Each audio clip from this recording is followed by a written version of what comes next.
বসন্তকাল মানেই শিমুল, পলাশ, কৃষ্ণচূড়ার মতো রঙিন ফুলের সমারোহ। সেই ফুলের রঙের মতো এই সময়টাকে আরো রঙিন করে তোলার জন্য বসন্ত উৎসবে মেতে ওঠে রাজ্যবাসী। বসন্ত উৎসব মানেই রঙের সঙ্গে নাচ, গান আর দোল উৎসব। শহর শিলিগুড়িতে দুদিন পালন করা হয় দোলের উৎসব। প্রথম দিন আবির খেলা হয় ও পরের দিন হয় রং খেলা। তার মধ্যে থাকে বসন্ত উৎসব।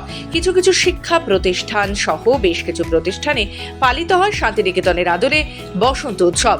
তেমনি আজ বৃহস্পতিবার দোল উৎসবের প্রাক্কালে শিলিগুড়ি কলেজে পালন করা হলো বসন্ত উৎসব। বৃহস্পতিবার সকাল থেকে শিলিগুড়ি কলেজ প্রাঙ্গণে সকলে মেতে ওঠেন বসন্ত উৎসবে। এদিন কলেজ প্রাঙ্গণ রাঙিয়ে দেওয়া হয় রং বেরঙের আবিরে।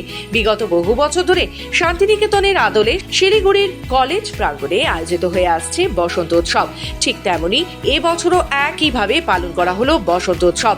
এদিন সকাল থেকে কলেজ প্রাঙ্গণে বর্তমান ও প্রাক্তন ছাত্রছাত্রীরা ভিড় জমাতে থাকেন। তবে যেহেতু উচ্চ মাধ্যমিক পরীক্ষা চলছে, সে কারণে পরীক্ষা শেষ হওয়ার পর বেলা 2টো থেকে শিলিগুড়ি কলেজ প্রাঙ্গণে আয়োজন করা হয় বসন্ত উৎসবের।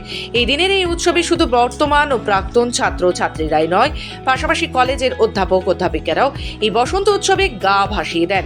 গানের তালে তালে আবির খেলায় মেতে ওঠেন সকলে। এছাড়াও অন্যান্য কলেজ থেকেও পড়ুয়ারা এদিন শিলিগুড়ি কলেজের বসন্ত উৎসবে যোগ দেন। জানা গিয়েছে, শান্তিনিকেতন, বোলপুরের পর শিলিগুড়ির কলেজে সর্ববৃহৎ রূপে বসন্ত উৎসব পালন করা হয়, যেখানে শুধু শিলিগুড়ি কলেজের ছাত্রছাত্রীই নয়, শিলিগুড়ির অন্যান্য কলেজের ছাত্রছাত্রী, শিক্ষক শিক্ষিকারাও অংশগ্রহণ করেন। এদিন প্রতি বছরের মতো এবছরও বিপুল সংখ্যক পড়ুয়াদের ভিড় জমবে বলেই আশা কলেজ কর্তৃপক্ষের।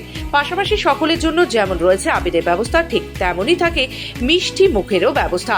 আবিরের পাশাপাশি গান বাজনারও আয়োজন থাকে কলেজ প্রাঙ্গণে। সব মিলিয়ে নাচে, গানে, আবিরের রঙে রাঙিয়ে আনন্দ উৎসবে মেতে উঠবে সকলে। শিলিগুড়ি থেকে নিজস্ব প্রতিনিধি রিপোর্ট, খবর বাংলা।